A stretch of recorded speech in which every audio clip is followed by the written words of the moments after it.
नमस्ते। आप सभी का स्वागत है खुशी व्रत कथा एंड सुविचार चैनल में एक बार फिर से।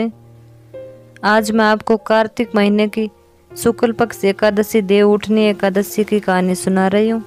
तो आइए शुरू करते हैं। एक राजा के राज्य में सभी लोग एकादशी का व्रत रखते थे। प्रजा तथा नौकर चाकरों से लेकर पशुओं तक को एकादशी के दिन अन्न नहीं दिया जाता था। एक दिन किसी दूसरे राज्य का एक व्यक्ति राजा के पास आकर बोला, महाराज कृपा करके मुझे नौकरी पर रख लें। तब राजा ने उसके सामने एक शर्त रखी कि ठीक है, रख लेते हैं, किंतु रोज़ तो तुम्हें खाने को सब कुछ मिलेगा, पर एकादशी को अन्न नहीं मिलेगा। उस व्यक्ति ने उस समय हाँ कर ली, पर एकादशी के दिन जब उसे फलाहार का सामान दिया गया तो वह राजा के सामने जाकर गिड़गिड़ाने लगा, महाराज इससे मेरा पेट नहीं भरेगा, मैं भूखा ही मर जाऊंगा, मुझे अन्न दे दो।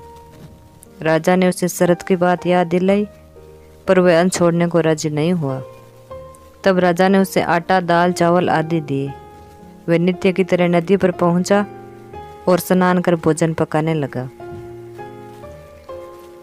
जब भोजन बन गया तो वह भगवान को बुलाने लगा, आओ भगवान, भोजन तैयार है। उसके बुलाने पर पीताम्बर धारण किए भगवान चतुर्भुज रूप में आ पहुँचे तथा प्रेम से उसके साथ भोजन करने लगे। भोजन आदि करके भगवान अंतर्ध्यान हो गए तथा वह अपने काम पर चला गया। 15 दिन बाद अगली एकादशी को वह राजा से कहने लगा कि महाराज मुझे दुगुना सामान दीजिए। उस दिन तो मैं भूखा ही रह गया। राजा ने कारण पूछा तो उसने बताया कि हमारे साथ भगवान भी खाते हैं, इसलिए हम दोनों के लिए सामान पूरा नहीं होता।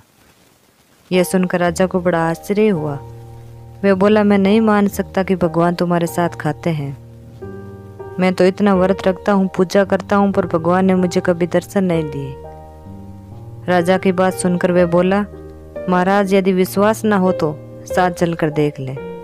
राजा एक पेड़ के पीछे छिपकर बैठ गया। उस व्यक्ति ने भोजन बनाया तथा भगवान को शाम तक पुकारता रहा, परंतु भगवान नहीं आए। अंत में उसने कहा, हे भगवान, यदि आप नहीं आए तो मैं नदी में कूदकर प्राण त्याग दूंगा। लेकिन भगवान नहीं आए। तब वह प्राण त्यागने के उद्देश्य से नदी की तरफ बढ़ा। प्राण त्यागने का उसका दृढ़ इरादा जानकर शीघ्र ही भगवान ने प्रकट होकर उसे रोक लिया और साथ बैठकर भोजन करने लगे। खा पीकर वे उसे अपने विमान में बिठाकर अपने धाम ले गए। यह देख राजा ने सोचा कि व्रत उपवास से तब तक कोई फायदा नहीं होता जब तक मन शुद्ध न हो। इससे राजा को ज्ञान मिला। वह भी मन से व्रत उपवास करने लगा और अंत में स्वर्ग को प्राप्त हुआ।